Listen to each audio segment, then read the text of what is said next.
legal. Sugestivo, assim, um lance de viagem cósmica. Gente, boa noite, bem-vindos. Quer saber? Mais difícil que a difícil tarefa de entender o difícil é tornar esse difícil fácil, compreensível para o maior número de pessoas. É o que o nosso convidado de hoje faz há décadas. Cientista brilhante, reconhecido mundialmente, ele leva a ciência a seus leitores e espectadores, craque do texto e da TV que é, e compartilha com esses milhões o saber que uns poucos e bons dedicam a vida a alcançar. Mas agora ele se superou, fez o saber científico transpor o velho muro entre ciência e fé e ser reconhecido esse saber científico como atividade espiritual. Cientistas e religiosos não costumam se bicar, mas ele acaba de ganhar o Nobel da Espiritualidade, o prêmio Templeton. Pela primeira vez, o prêmio milionário, mais de 5 milhões de reais, que já foi dado a líderes religiosos como o Dalai Lama e a Madre Teresa de Calcutá, pela primeira vez vai para um latino-americano, um brasileiro, e ainda por cima agnóstico. Agnóstico, né? Quer dizer alguém que duvida e duvida bastante da existência de Deus. Oh, céus! Ele vai ter que nos explicar como conseguiu isso. Recebam, com seu melhor aplauso, o físico e divulgador científico Marcelo Gleiser.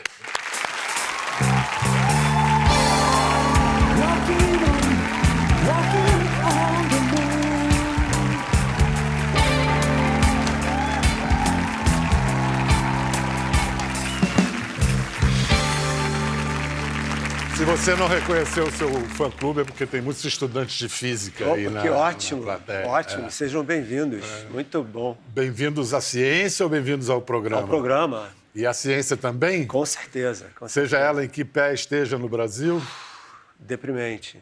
É? Deprimente. Como que você, hoje em dia, em pleno século XXI, corta 42% do orçamento do Ministério de Ciência e Tecnologia? Ontem, ou anteontem, o Marcos Pontes falou... Astronauta, o ministro, né? Disse que, a partir de setembro, o CNPq não vai mais ter dinheiro para pagar bolsas. E a bolsa de iniciação científica, de mestrado, de doutorado, de pós-doutorado no Brasil, no exterior. E aí? Como vai ficar isso? O que não está sendo entendido sobre a relação entre Estado e ciência, entre ciência e o desenvolvimento de uma nação? Eu acho que é uma falta de planejamento para que país é esse? Que país que o governo atual quer que o Brasil seja, entendeu? Porque se você olha para o mundo, né? Você olha, por exemplo, para a Índia e para a China. 2 exemplos. A Índia e a China estão gastando bilhões e bilhões e bilhões de dólares para construir parques universitários gigantescos, estão repatriando todos os cientistas que estão aí na diáspora, entendeu? Para poder construir, porque eles sabem muito bem que os países que dominam e vão dominar a tecnologia são os países que vão determinar o futuro do mundo, entendeu? E o Brasil está voltando a ser aquela coisa da colônia de extração, né? Commodities. É gado, é porco, é soja, cana-de-açúcar, e também petróleo. Graças à ciência, diga-se de passagem. Com certeza, né? Com certeza. Tem a ciência da agropecuária ótima. De ponta, né? E, aliás, são as maiores patentes do Brasil vêm justamente dessa área. E olha que você nem citou Estados Unidos ou Alemanha, não. Você citou os BRICS, Índia e China, BRICS como nós. Vamos falar um pouco desse seu prêmio, porque é engraçado, assim, um cientista... É uma contradição entre termos. Um cientista receber um prêmio que se dá pela prática da espiritualidade. Pois então é legal explicar um pouquinho. Boa que você me perguntou mesmo. Então, quando a gente fala o Dalai Lama e Mãe Teresa e o Desmond Tutu, né, o arcebispo da África do Sul, tudo, e o Billy Graham também, aquele cara... O Billy Graham também ganhou. Também ganhou. Toda essa turma ganhou e eles são os líderes religiosos. Mas o prêmio ele não foi desenhado só para líderes religiosos. Ele foi premiado para pessoas que, de alguma forma, avançam a espiritualidade da humanidade. De alguma forma. Então, eu não sou o primeiro cientista a ganhar. Já ganharam uns 7 ou 8 outros.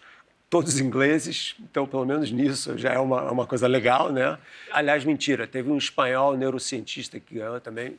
Mas o ponto é o seguinte. Então, como que a gente pode ter esse diálogo, essa conversa entre ciência e religião de uma forma que é construtiva e não combativa. Bom, mas dá para entender por que é combativa, porque a ciência ela se baseia em evidências, em resultados empíricos, etc.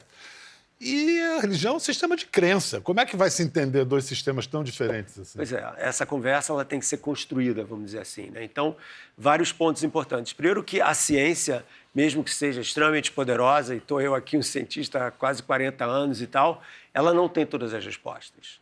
Existem questões que a gente pode fazer sobre questões existenciais, questões de significado, de valor, Mas ela reconhece que não tem todas as respostas. Ela reconhece algumas pessoas, tem muita arrogância na ciência, tem pessoas que dizem que, a gente chama isso de triunfalismo científico, de que, dado tempo suficiente, todas as respostas vão ser científicas. E o Yuval Noah Harari, o grande historiador que nós entrevistamos na primeira temporada desse programa, é um deles que disse que a gente vai chegar a isso. Vai chegar a isso, né? Mas isso daí, para mim, é um pouco ficção científica. Quando a ciência avança, ela não responde todas as coisas, ela cria novas perguntas, entendeu? E essa é a tal metáfora da Ilha do Conhecimento, que é um livro aí que eu escrevi, que é justamente isso, né? Se você entende pelo conhecimento que seja uma ilha, à medida que a gente aprende mais sobre o mundo, essa ilha vai crescendo, né? E essa ilha, como toda boa ilha, é cercada por um oceano, que eu chamo de oceano do desconhecido. Mas o paradoxo do conhecimento, e esse aqui é o ponto, é o seguinte, que quando essa ilha vai crescendo, essa linha, a fronteira entre o conhecido e o desconhecido, cresce também.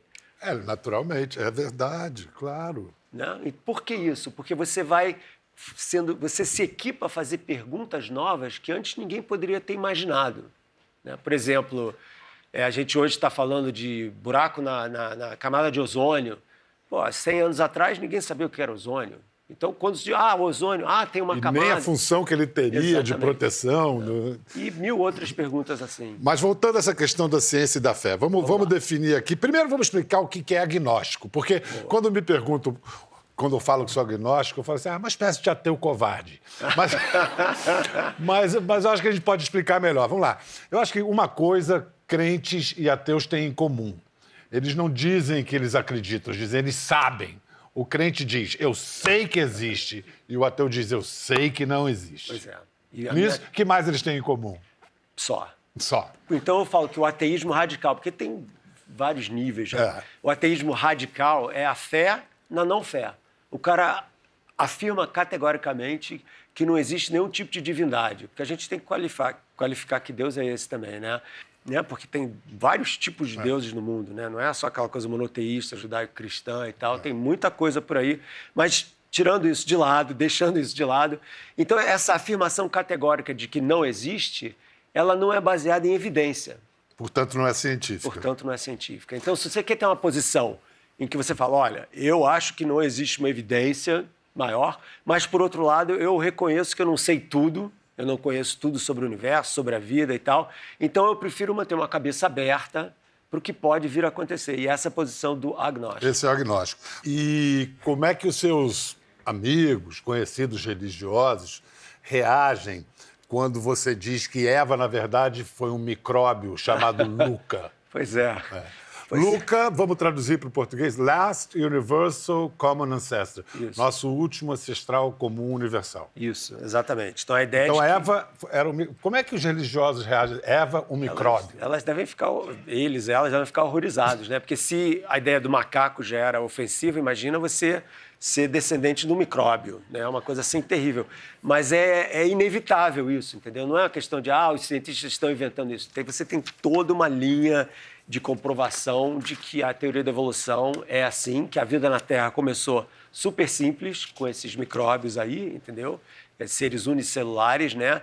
E que mais ou menos 3 bilhões de anos atrás, eles chegaram até lá, essencialmente com essa reconstrução do nosso passado, houve um micróbio, uma espécie de ser unicelular, que é o nosso ancestral, cara. É a nossa Eva, entendeu? A partir dali, mutações, 1000 variações e tal, foram diversificando aos poucos, muito aos poucos, as espécies e tal. Mas então teve Eva, mas não teve Adão? Nessa história, não. É Eva mesmo. Porque não existia sexo, né? Essas bactérias, elas não têm uma reprodução sexual, elas são reproduções assexuadas. Essa história dois seres se juntam e tal para criar uma prole, vem bem depois. Bem sofisticado depois. Aliás, uma ótima ideia, né? É uma aprovada, assim, por todo mundo. Com certeza. Vamos ouvir agora a Heather Templeton, neta do John Templeton, anunciando o Marcelo Gleiser como o vencedor do prêmio deste ano de 2019. My grandfather, Sir John Templeton, created the Templeton Prize in 1972 because he thought that Alfred Nobel had overlooked a very important component of human existence, and that is religion and spirituality. So there are a variety of individuals who have won the prize, and all of them together reflect the many ways in which we can explore aspects of spiritual existence and the nature of the divine. Professor Gleiser's work displays an undeniable joy of exploration. From the breadth of his investigations into the fundamental questions of existence, to his efforts to create a constructive engagement between the sciences and the humanities, and to propose a unifying vision rooted in an appreciation for humankind's uniqueness in the cosmos, Professor Gleiser's work is truly inspiring. E é mesmo!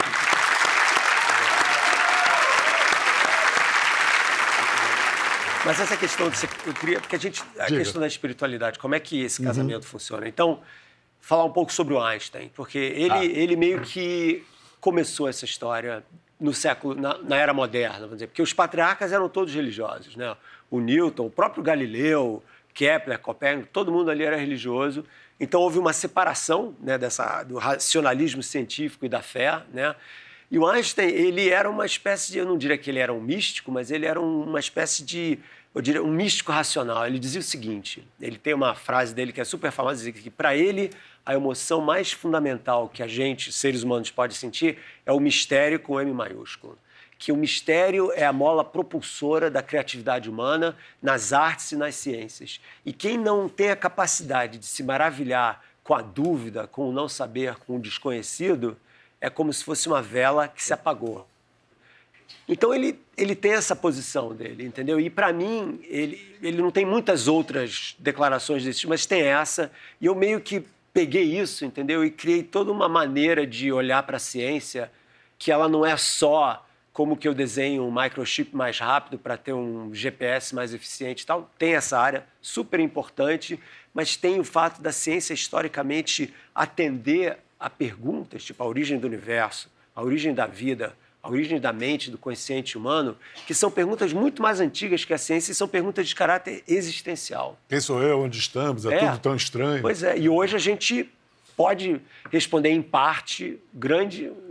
mas até a Revolução Científica simplesmente se aceitava o mistério e aí teve alguém que disse, mas eu não sei e quero saber. Começa a ciência assim, né? Isso. Então, para mim, esse ímpeto, sabe, dessa relação nossa com o desconhecido, com uma coisa que a gente sabe que é muito maior do que nós somos, porque a gente nunca vai entender tudo. A ciência é uma criação humana e, portanto, ela é falível, entendeu? E é imperfeita, mesmo que a gente tenha feito tanto progresso, nunca é uma coisa exata, é um mapa. A ciência é um mapa, não é um território, né? O território é uma coisa diferente do mapa, né? Então, a gente mapeia a realidade que a gente percebe da maior forma possível, mas tem todo o outro, o além, vamos dizer assim, né? O além do conhecido. E esse engajamento, entendeu? Essa devoção de uma vida inteira a esse desconhecido, para mim, é um ato espiritual. Nada a ver com alma, nada a ver com sobrenatural. Mas quase religioso. Mas quase religioso. Aliás, o Einstein também dizia isso, que para ele essa atitude de devoção científica ao desconhecido, ele era radical. Era a única religião que valia a pena. Se você pudesse me responder em poucas palavras, com argumentos de cientista a essa pergunta. O que é espírito? Se eu olhar para a palavra, da onde vem essa palavra espírito, a etimologia, espírito, inspiração, é aquela coisa de você respirar, entendeu? De você trazer o mundo para dentro de você. Então, na ciência, a gente entrega toda a nossa vida, vamos dizer assim, a entender a natureza, a se relacionar com a natureza de uma forma não só racional, mas eu acho também corpórea, entendeu? Porque integral, né? Não dá para ser só cabeça, entendeu? E para mim isso é uma coisa assim que nos remete ao passado de quem nós éramos, entendeu? Os nossos ancestrais lá, com aquela relação visceral com o planeta, que era uma coisa sagrada, que a gente meio perdeu esse vínculo, né? Porque a Terra era sagrada. Então, um índio não cospe no chão. Né? Não cospe no chão porque o chão é a mãe dele e ninguém cospe na mãe, sabe? Então, tem uma coisa assim que meio que a gente perdeu e, através desse meu trabalho e tal, eu estou tentando resgatar um pouco esse vínculo da humanidade com o planeta de uma forma espiritualizada, mesmo que científica. Olha, agora vamos ouvir uma entrevista do Marcelo, de 97, em que fazem para ele talvez a pergunta que mais foi feita para ele através da vida. Eu perguntei se a ciência acredita em Deus, se você acredita em Deus. Acredita? Não. Não. O Deus judaico-cristão, certamente não. O que eu acredito, quer dizer, a ciência certamente não acredita em Deus. Agora, o que eu particularmente acredito, eu acredito mais na nossa capacidade de duvidar, na nossa capacidade de tentar desvendar o mistério do universo como sendo, vamos dizer assim, o combustível por trás dessa criatividade toda, sabe? E eu realmente não acho que existe, vamos dizer assim, uma mente, um arquiteto divino por trás do universo que criou esse universo. Então nós estamos aqui desvendando a mente divina? Não, eu acho que nós estamos desvendando a nós mesmos, de uma certa forma. Nós estamos tentando entender qual é o nosso lugar nesse universo que realmente é completamente indiferente à nossa presença. Você corrige... Você corrige, acrescenta alguma coisa? Olha, eu tô impressionado com a minha coerência.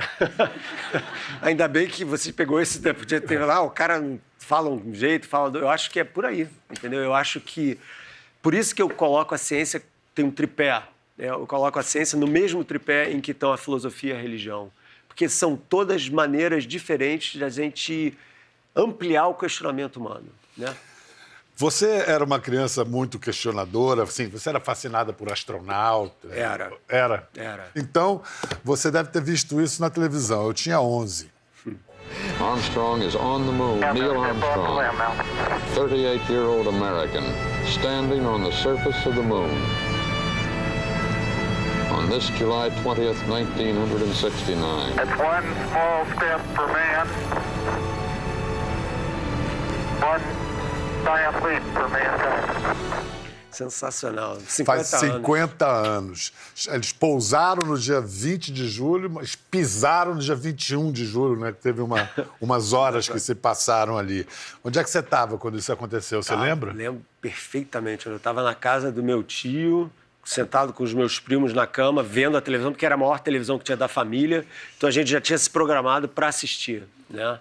E é uma coisa... As pessoas dizem que os momentos mais impactantes na vida são aqueles que ficam gravados na memória de uma forma mais forte, né, mais intensa.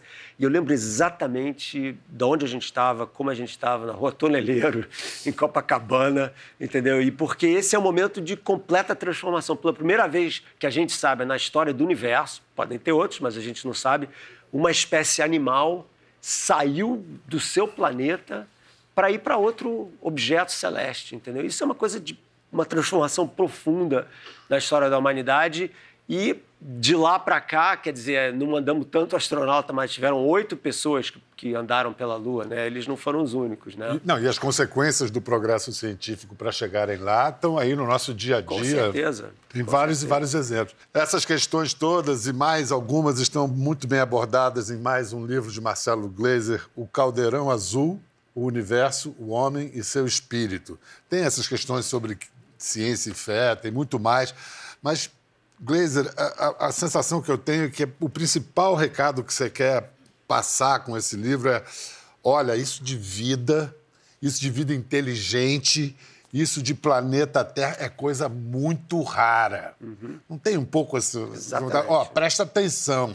Então, que bom. Então, porque eu criei uma maneira de colocar essa questão que eu chamo de humanocentrismo. Porque tem a ideia do antropocentrismo, aquela ideia do homem é o centro do universo, antes do Copérnico e tal, que é uma coisa meio desastrosa em termos, né, pelo menos para a dignidade humana, né? Porque a ideia é a seguinte, Na época do Copérnico, a gente era o centro, a gente era criado por Deus, a gente era o máximo, né? Aí, de repente, a Terra virou um planeta, aí o Sol é só uma estrelinha, tem bilhões de outras, a nossa galáxia também tem outros centenas de bilhões de outros. E o que a gente está vendo é o seguinte, sim, tem trilhões de planetas na nossa galáxia, alguns podem até ter a cara da Terra, mas a verdade é que a Terra tem uma série de propriedades super raras e que não vão ser reproduzidas, entendeu? E que a história da vida na Terra é uma série de contingências. Você muda alguma coisa, muda tudo. A extinção dos dinossauros foi um impacto lá de um asteroide de 10 km de diâmetro lá na Península de Yucatán. E isso mudou completamente a história da vida na Terra. Se isso não tivesse acontecido, a gente não ia estar aqui.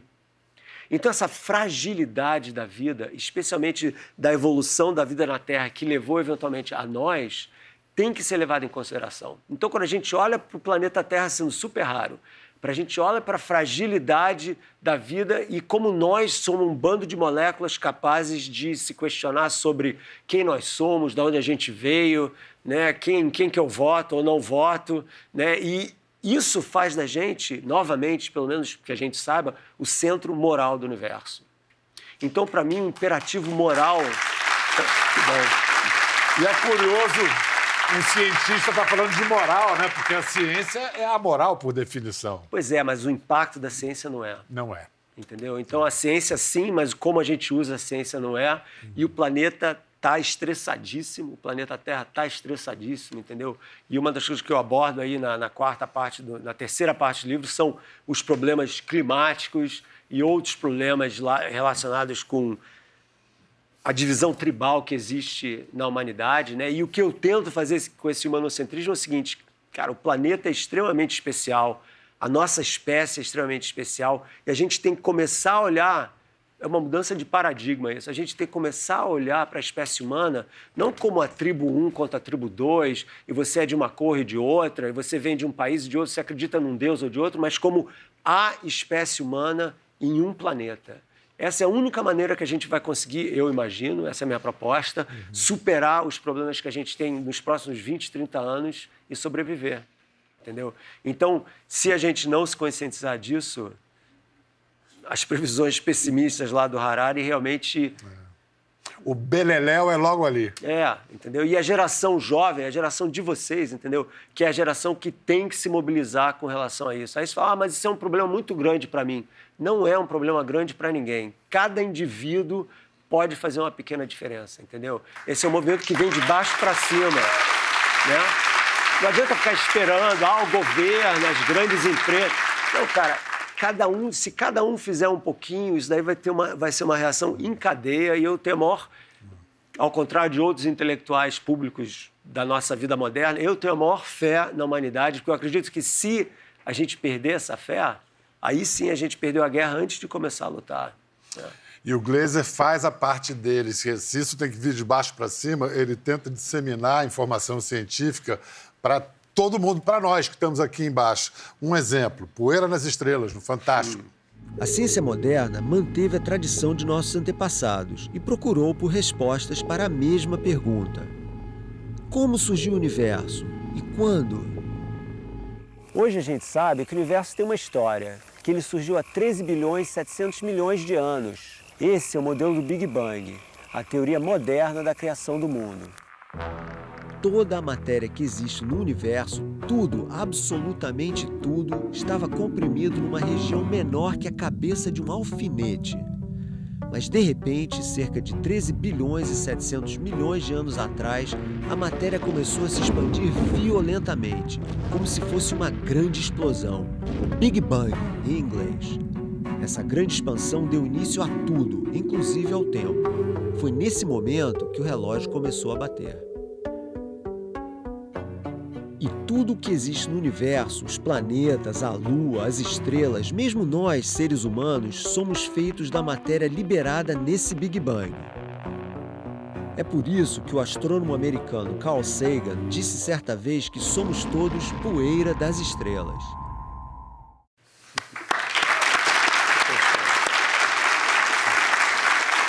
Não sei você, mas eu acendo uma vela pro Carl Sagan todo dia.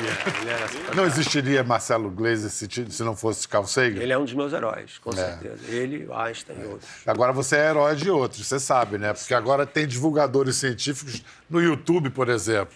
A gente vai chamar agora um cara que deve ter lido o Marcelo Gleiser desde pequenino. Ele é o criador do canal Nerdologia. Vamos aplaudir o biólogo Átila Yamarino.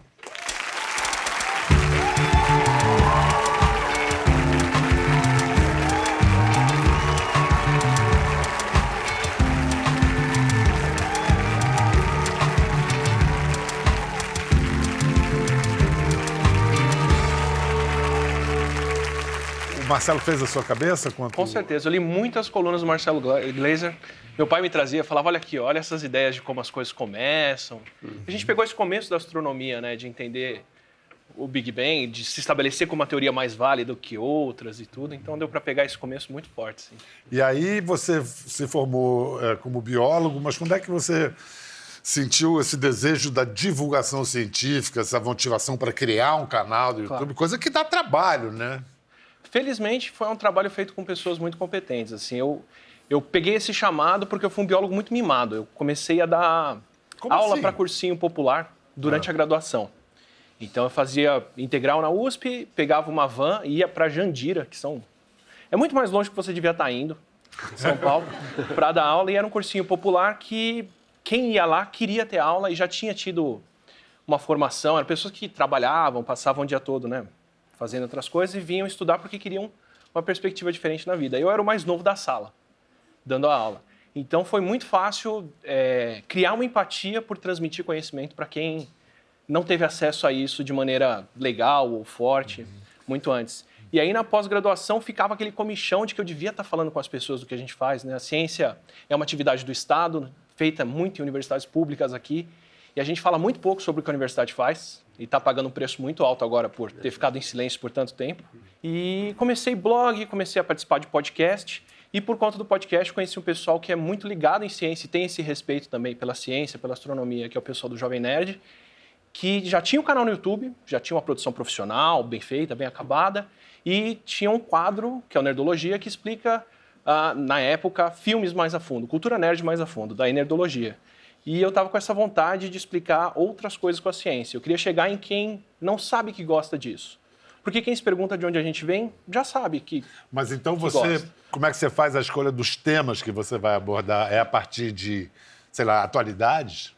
Qualquer coisa onde a gente pode usar a ciência para explicar aquilo, especialmente se for algo que as pessoas não esperam a ciência explicando. Então, quadrinhos, quem teria o soco mais forte? A gente pode usar a relatividade para explicar por que Batman Flash... ou Super-Homem? Batman ou Super-Homem. O que preparo que o Batman poderia ter para derrotar o Super-Homem, além da Kryptonita, né?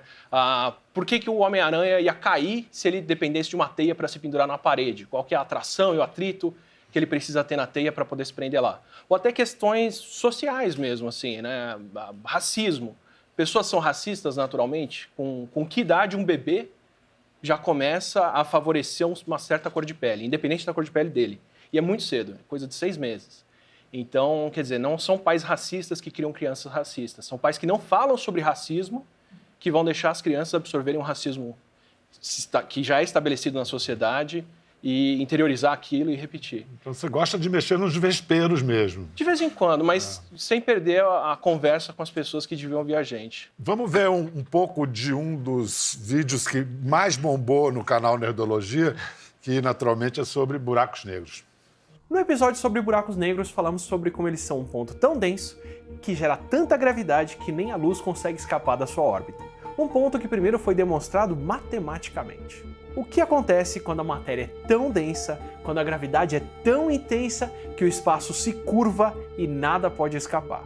Por isso esses pontos são chamados de buracos negros. Sem luz saindo, eles são invisíveis. É impossível de ver um buraco negro diretamente. Então, como ver indiretamente? E você, para saber o resto, vai ter que ir lá no YouTube para ver o... Ou você quer explicar? Eu posso. Pode? Sim, com certeza. Então, explica a partir da primeira foto divulgada de um buraco negro. Pois é, que foi agora há pouco, que coisa mais linda. Ele Olha mostrou, aí. tá aí. Olha aí. Então, Fala, você Gleice. vê aquela coisa no meio ali, né? Como é que a gente está vendo o invisível? Pois é, você, na verdade, está vendo o que está em torno do buraco negro, né? E o que acontece? O buraco negro é como se fosse um ralo de banheira, né? Aquela coisa que a água vai caindo, né? Então, em vez de ser um ralo de banheira, imagina que tem um monte de matéria, estrelas que estão sendo sugadas pelo buraco negro, radiação, gás e tal. E elas vão escoando no movimento em espiral, e quando você faz com que a matéria gire dessa forma, ela emite luz, ela emite radiação. A matéria ultraaquecida faz isso, principalmente a velocidades muito altas. Então, o que você está vendo, na verdade, é a radiação que está sendo emitida pela matéria que está girando em torno e caindo dentro do buraco negro. Parece Eu entendi, olho, vocês né? entenderam? Agora, é curioso que num tempo tão extraordinário de descobertas, conquistas científicas, nesse mesmo tempo começam a se espalhar as teorias mais absurdas, terraplanistas, antivacina. Como é que vocês... Você tem esse tipo de reação no seu canal? Normalmente eu tento dialogar com essas pessoas. Assim, a Mas ideia... vocês aparecem e dizem que você está maluco, não tem nada Vão disso. aparecer o tempo todo. E pior, na verdade, o grande problema é que eles vão encontrar mais coisas para fomentar essas ideias, né? A gente tem um tempo da mídia tradicional, foi TV, rádio, jornal, que é uma mídia baseada em reputação, né? Que é uma mídia que vai chamar pessoas que têm uma formação, passar a qualificação delas. Tem uma coragem humana enorme de pessoas que foram falar comigo antes de eu estar aqui dando as caras para falar sobre alguma coisa que eu, de fato, trabalho com ela, né? E em redes sociais, em mídias sociais, é bom porque a gente pode ouvir de tudo e é ruim porque a gente pode ouvir de tudo, né? Eu sou muito feliz por isso, porque eu posso estar lá fazendo um trabalho desse, conversando com as pessoas sobre ciência, com quem não sabia disso, mas, ao mesmo tempo, o doido do bairro, que antes só ia ouvir pessoas sãs ao redor, hoje fala com o doido da capital, fala com o doido dos Estados Unidos, fala com o doido da China. E, da China nem tanto, mas fala com os outros doidos. E tem doido na China a doideira também, vai ficar bem Eles maior. não podem falar, eles até que querem, Exato. coitados, né? Como é que você explica isso, esse obscurantismo surgindo no meio de um possível até neo-iluminismo, como diz o Pinker lá? Pois é, bom, tem aspectos diferentes, mas eu acho, nesse caso aí da Terra plana, que para mim nem sei como começar a falar. Não, porque você tá na praia, entendeu? Você olha para o horizonte e você vê um navio vindo na sua direção do horizonte. Você vai ver o mastro do navio antes de ver o casco. Se a Terra fosse plana, você ia ver um naviozinho inteiro, pequenininho, se aproximando. Por que você vê o mastro antes? Porque a Terra não é plana, entendeu? É uma coisa assim, óbvia. Olha aqui, ó. A gente está na televisão, né? Então, olha aqui, ó. A minha cabeça também não é plana. Então, você vai ver o dedo mindinho antes de ver o resto da mão. Pronto, entendeu? Tá provado. Se eu tivesse aquela cabeça, entendeu? Feito a mesa aqui, você ia ver a mão inteira, entendeu? É uma coisa tão... Então, eu acho que tem outra... O buraco é mais A gente está brincando aqui, quer dizer, só dá para rir disso, mas a questão do aquecimento global. Essa questão, há negacionistas que têm até um certo prestígio. Sim. A gente também acho que tem um pouco da acomodação que a ciência traz também. Por exemplo, para fazer um paralelo das vacinas com o aquecimento global, né? As vacinas funcionam tão bem que a gente não vê mais do que elas protegem. A gente não tem mais lápides e lápides das 4 crianças que morreram antes de chegar aos 10 anos de idade para a 5ª sobreviver, né, e tá por aí. Como foi há 50 anos atrás, 100 anos atrás, nem tanto tempo assim, né? Então, para alguém que está numa situação precária, que vê criança morrendo de diarreia, de outras coisas, a pessoa sabe o valor que uma vacina tem. Mas para a gente que está nesse mundo super protegido pela ciência, em que está todo mundo saudável, bem alimentado, né, e tem outras preocupações políticas, espirituais hoje, não tem mais esse... A gente não sabe mais do que a vacina protege, né? Do aquecimento...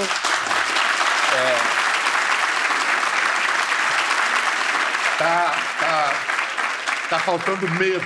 Tá faltando medo. Quem é obrigado a reconhecer o aquecimento hoje? Quem vive em ilhas, né? A Austrália lidera, em termos de primeiro mundo, quem reconhece o aquecimento global, porque a consequência disso são as ondas de calor, é a falta de plantação deles, são as cidades que vão ficar embaixo d'água. Para quem está protegido pela ciência num outro canto, não tem muito por que reconhecer isso. É até cômodo continuar a vida como ela está, né? Um dos cientistas envolvidos no projeto Manhattan, o italiano Enrico Fermi, ele criou um paradoxo ao olhar para o céu e perguntar para os colegas dele: onde é que está todo mundo? Eu vou perguntar isso para vocês logo depois de um rápido intervalo.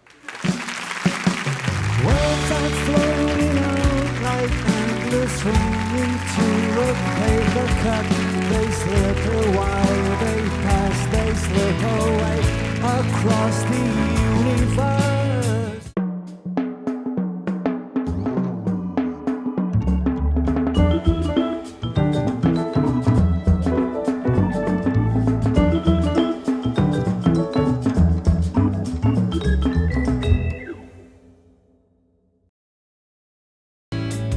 Across the universe. Então, estamos de volta com o cientista e autor Marcelo Gleiser. Por favor, o aplauso. E com o biólogo e comunicador científico Átila Yamarino. Então, duas coisas. Uma, essa pergunta lá que o Enrico Fermi falou. Pô, você tem um tempo do universo enorme e uma quantidade enorme de planetas ou de sistemas solares e de galáxias que já teriam tido tempo para chegar até nós. Onde é que está todo mundo? Pois é, esse é o paradoxo. Esse é o paradoxo de Fermi. Porque a questão é cadê os ETs, né? Porque, afinal de contas, a galáxia tem 10 bilhões de anos, a Terra tem 4 bilhões e meio. Certamente outras estrelas, se tiver vida inteligente nelas, né? Então ela poderia ter não só chegado aqui, como colonizado a galáxia inteira, né? Essa ideia de que a gente vai para Marte, colonizar Marte e tal, esses caras já podiam ter feito isso há milhões de anos atrás, né? Então, cadê eles? Então, primeiro, certamente eles não construíram as pirâmides, eles não fizeram Stonehenge, tá? Eles não, Atlântida não tem nada a ver com ET. Então, isso é muito importante. Pararam de visitar a gente depois que todo celular ganhou câmera, né? Pararam de visitar a gente depois do celular. Boa, ótimo, essa é interessante. Mas em Varginha, eu acho que ainda continua, tem um movimento meio de focal ali, talvez. Então, o ponto... Em Roswell. Então, o interessante desse paradoxo é que ele forçou as pessoas a quantificarem o que realmente é necessário para que um planeta não só tenha vida, mas tenha vida complexa, inteligente, capaz de desenvolver tecnologia, porque olha pra gente, se você pegasse a gente há 1000 anos atrás, não tinha radiotelescópio, não tinha foguete, mas a gente era inteligente, pô, já tinha filosofia, já tinha arte, já tinha 1000 coisas, né? Então, essas fases todas, né, vamos dizer, da evolução de uma civilização inteligente, né? Cada vez que você vai colocando as probabilidades de uma dessas coisas, vai ficando cada vez menor, né? Isso daí se chama equação de Drake, tem uma equação que qualifica isso tudo, né? E tem várias respostas para o paradoxo de Fermi, né? Tipo, cadê os ETs? Né? Algumas engraçadas e outras menos engraçadas. Então, vou começar com as menos engraçadas. Então, uma delas é a seguinte, é que quando qualquer civilização inteligente que atinja a capacidade de criar, de usar energia nuclear, eventualmente se autodestrói. É uma hipótese a se testar, né? É uma hipótese típica da Guerra Fria. Eu prefiro não testar essa. Eu acho que não precisa. Se bem que quando foram testar a bomba atômica pela primeira vez, havia quem temesse que o efeito se multiplicasse por todas as moléculas do planeta e explodisse tudo. Mas tinha 1% de chance. Resolveram arriscar. Resolveram arriscar. Não é assim que a ciência avança? Vai que 1%... Bom... Pois é. Tem razão. Ela podia rasgar a atmosfera, essas coisas assim e tal. Então, essa é uma possibilidade. A outra é de que eles existem, vieram aqui, não se mostraram muito interessados e foram embora sem deixar nenhuma prova, ou olharam pra gente e falaram, ridículo, formiga, vou embora. Porque você tem que entender uma coisa muito importante, que as pessoas não... Quando falam, ET. Cara, o Sol, a estrela mais próxima do Sol, tá? Chama Alfa Centauro. Na verdade, são 3 estrelas. A luz demora 4 anos e meio para chegar lá. 300 mil quilômetros por segundo. Você pisca o olho, a luz dá 7 voltas e meia em torno da Terra. Bum, piscou o olho, 7 voltas e meia. Então, 4 anos e meio para chegar lá. Se a gente usasse o nosso foguete mais rápido que a gente tem hoje, que vai rápido pra caramba, 50 mil quilômetros por hora, aproximadamente, iam demorar 100 mil anos para chegar nessa estrela, que é a estrela que está aqui do lado, entendeu? Então, viagem interestelar é muito complicado. E para vizinhança próxima isso, né? Isso, quer dizer, quando você... Ali na esquina. Uma estrela que está a 100 anos-luz, então, em vez de demorar 100 mil anos, vai demorar 1 milhão de anos, entendeu? Então, a menos que existam tecnologias, que é possível, né, que sejam completamente diferentes de tudo que a gente entende hoje em dia, né? E é engraçado aquele negócio da Área 51, né? Porque diz que na Área 51, lá no deserto do Novo México, em 1948, um jato do caça americano abateu um disco voador com os ETs dentro, né? E aí fizeram autópsia. Você vai no YouTube, Roswell. sei lá, autópsia de ET tem? No Você YouTube. acha? Né? No YouTube, claro, tem. E como que a rede social juntou as pessoas agora? Mais de 250 mil falaram, se for todo mundo junto, a gente consegue entrar e não vão parar a gente. E estão para tentar invadir. Vão invadir, eu tô sabendo disso. Pois é, querem tentar invadir a Área 51 para achar os ETs. Aí separa uma civilização capaz de desenvolver uma tecnologia que faz viagens interestelares, né? Que é uma coisa assim completamente incrível. Vai ser abatida por um jato de 1948 da Força Aérea Americana. Ridículo, entendeu? Em Londres, eu entrevistei uns caras que participaram disso e parece que era uma farsa muito bem tramada. Até mesmo os negativos que tinham os filmes com a autópsia era em Roswell o lugar. É isso, Roswell. Eram negativos velhos que compraram para dar a impressão de... É uma super farsa. E acho que o ser humano... Você fala da necessidade do ser humano de acreditar, mas também tem uma necessidade enorme de se auto-enganar, né? Com certeza. Nossa, mas como gosta. E a ciência é o melhor antídoto quanto a isso. Esse é o ponto. A melhor coisa que a ciência pode fazer é não deixar as pessoas se enganarem. Olha, muito obrigado, Átila. Yamarino. Yamarino é italiano? Qual é a origem? O nome é um crime, né? É Átila, que invadiu a Itália, e o sobrenome italiano, né? O pessoal na Europa é um Uno romano, sei lá. Uno romano. É um bárbaro domesticado. Muito obrigado, Marcelo. Pedro. Muito legal. Show de bola. Legal. Muito Bacana obrigado. demais. Valeu. Vamos terminar com uma afirmação do Marcelo que está no livro, a afirmação do Marcelo Gleiser. A ciência jamais responderá a todas as perguntas pelo simples motivo de que jamais saberemos todas as perguntas que podem ser feitas. Né não? Até a próxima, valeu!